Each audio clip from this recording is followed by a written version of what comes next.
Good morning, beautiful people. So, I am currently sitting in one of my favorite coffee shops. I'll even give it a shout out if you're in New Orleans and you're local. This place is called Mojo's Cafe, or Mojo's Coffee House, excuse me. Great place. Great place to just come study. Their coffee is great. The food they have here is, lovely. We live in an age where we're so health conscious, physically at least, and that's a blessing. But I am sitting here today, just kind of doing my usual, having my breakfast and meditating and doing some reading, kind of going into more depth with my meditations, because when I'm out and about, I have some deep thoughts and I like to really dissect those, and oftentimes, the universe will provide something to me to look deeper into that. And of course this morning that actually happened. I picked up one of the books that I'm reading. This is a book I'm reading currently. I'm not really into the Celtic mythology as much, but I like to understand all angles of how people look at things, just so when I'm working as a healer with people, I can understand them a little more. I can relate to them, or at least I can understand their angle a little better. Because it's all the same message, it's just a different angle, And that's the thing about any type of spirituality that you practice. And everybody practices it at the end of the day. Everybody has a sense of spirituality. It doesn't matter what you do. But I think it's really important as a healer to understand as many angles as possible of spirituality. So that's why I'm reading this. And this morning I was kind of going back and thinking about the last video I made, and looking at things that are acceptable, things that are okay, and really all of it is. But I was thinking about why do we have converse feelings about that at times? Why do we have feelings that things aren't okay? What is that feeling about? And I started thinking about the term inferiority complex. That's a psychological term, inferiority complex. Google it, look it up, see what it means. If you don't know what that means, I'm sure you can figure it out. Because the word inferiority means something, and we all know what a complex is. It's something that we have kind of within our psyche. That's what a complex is. It's a type of pattern, if you will, that we have in our psyche. So, inferiority complex.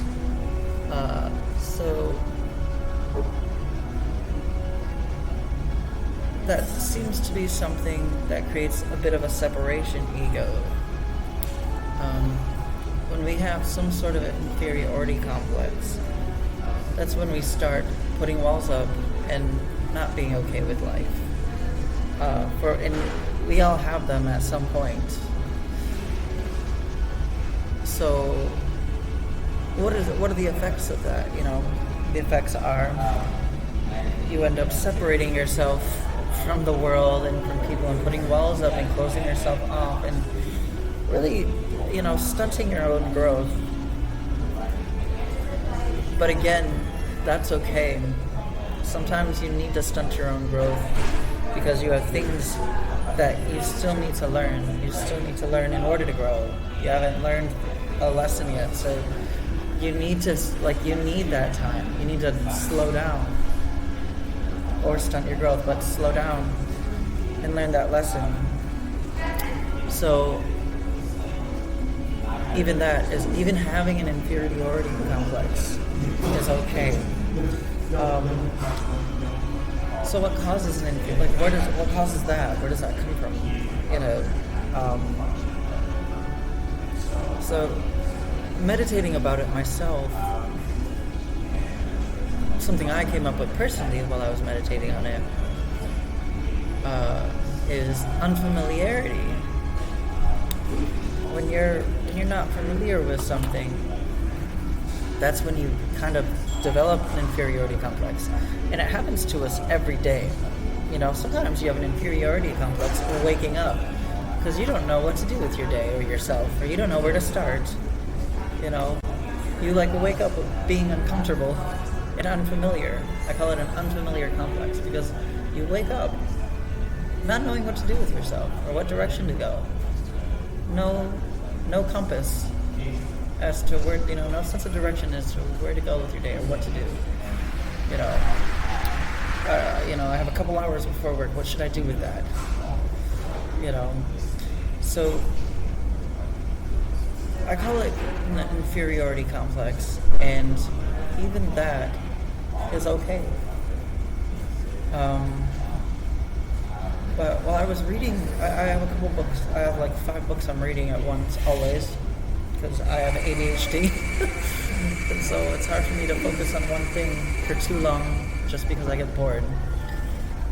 Depending on, when it comes to reading at least, I'm a pretty one-track person when it comes to doing things. I like to do one thing at a time. But when it comes to reading, I'm just not much for sitting around. I'm more of an active person. I'm a doer. So anyway, this happens to be one of the books I'm reading, and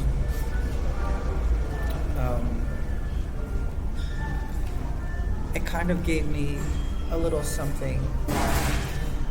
Basically what this says, in a brief, before I read, is that, and it speaks to this. Basically what this is saying in a brief is as humans, we have our form.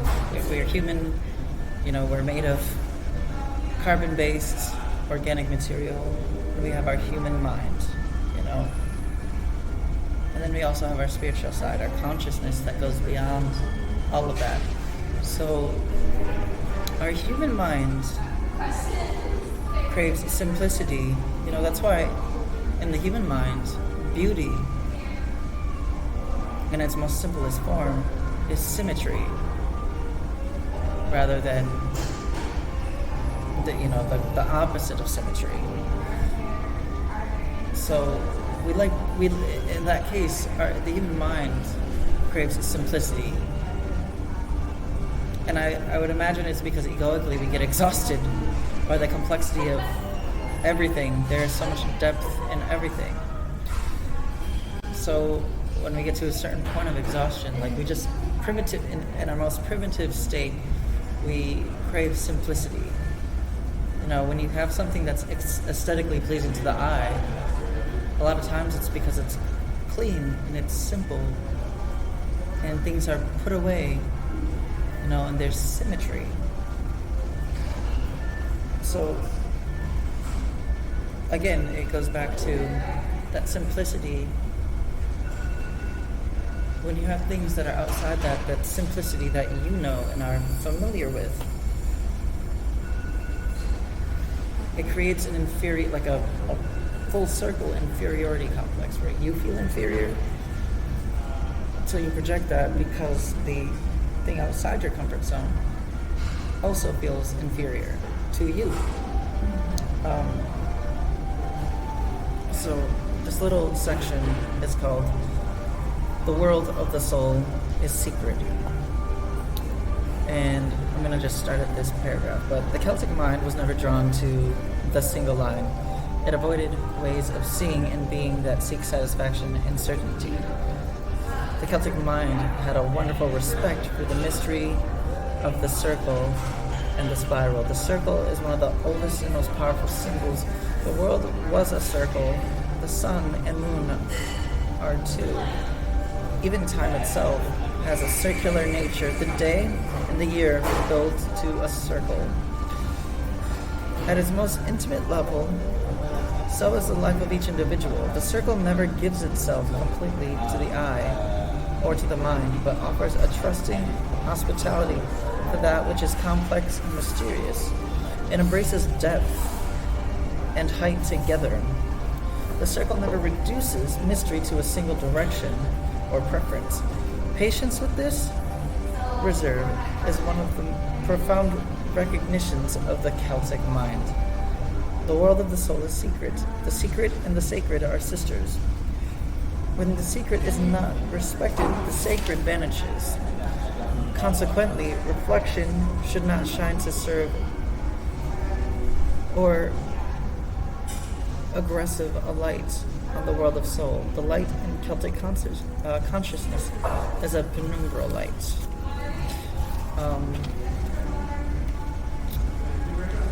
In another little section says, the Irish landscape is full of memory. It holds the ruins and traces of ancient civilization. There's a curvature in the landscape, a color and shape that constantly frustrate the eye, that is anxious for symmetry and or linear simplicity. The poet W.B. Yeats, in referring to this landscape, speaks of that stern color and that delicate line that are our secret discipline. Every few miles, the road of the landscape changes. It is always offering ever new vistas that surprise the eye and call the imagination. This landscape has a wild yet serene complexity. In a sense, this reflects the nature of Celtic consciousness. So that's kind of speaking to the symmetry and the mystery of things, and how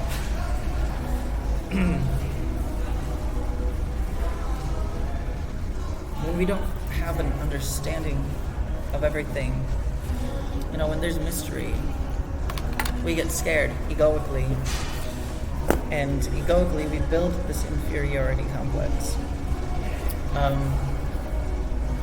So another thing that speaks to that is where I am in this book, which I've talked about before. This book is amazing, you guys. You should, if there's any book I would highly recommend, other than this one, which I've talked about before as well. Read these books, you guys. They're amazing. These books save lives. It's amazing that what you can do with your mind to save millions of people. And sometimes it's as simple as writing your thoughts down and putting them in a book. So it starts with this quote, a very big bolded quote. It says, "We learn from difference, not from sameness." And the chapter that quote is for is called Among Co-Conspirators and Adversaries.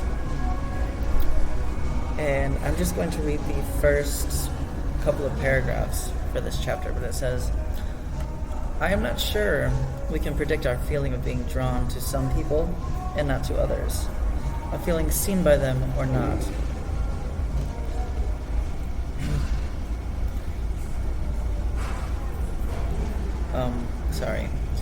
But I'm sure we know when we feel it. When I was a child, a couple of high school girls looked after me while my parents were working at the summer resort. That was our family business.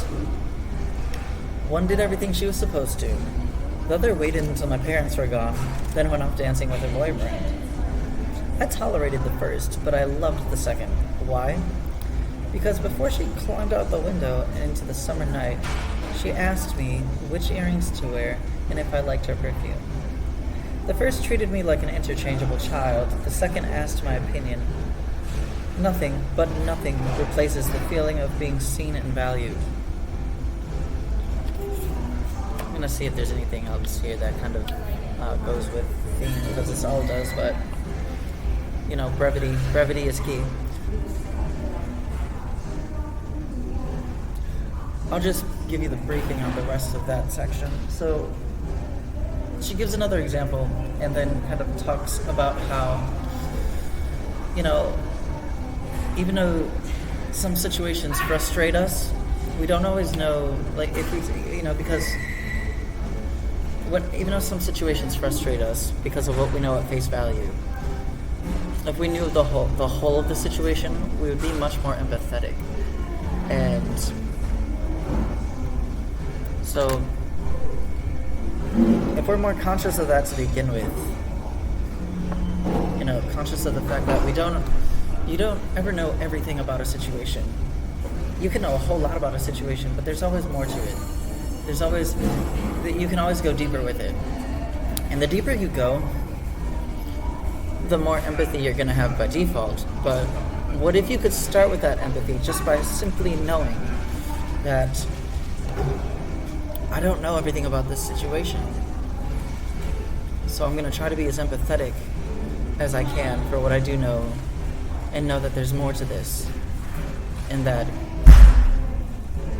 behind all the nonsense that I'm getting hit with at face value here, there were good intentions. They just weren't delivered very well. Due to miscommunication or some situation that happened. So, going back to my last video and kind of tying this all together, it's okay, and having inferior feelings is okay as well. Being aware. The biggest thing is to be aware of all of this. Is to be the conscious, kind of alert watcher of yourself, and understand that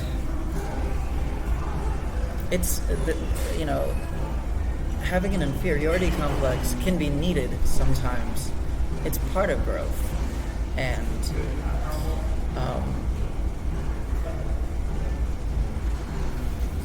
you have to surrender to that too. You have to surrender to everything.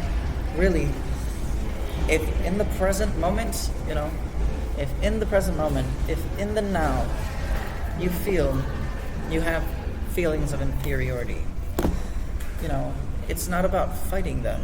You have to let yourself feel whatever you're going to feel. Otherwise, you're going to suppress it and it's going to blow up in your face. But look deeper within yourself as to why you feel that way. And again, already have this understanding that you need to have empathy. Because the reason you feel this way is because you don't have all the information. You don't have the full story. And if you did, then you would have empathy. You'd be able to have peace with that situation because you'd have empathy. And don't just leave it either. If you have any sort of inferior feelings, ask questions. You're not going to get any answers if you don't ask questions. You have to do the work.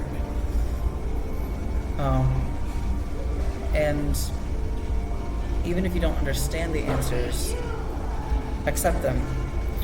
Ask yourself why you don't understand. Ask yourself more questions. But at the end of the day, that's just another avenue to be at peace with things.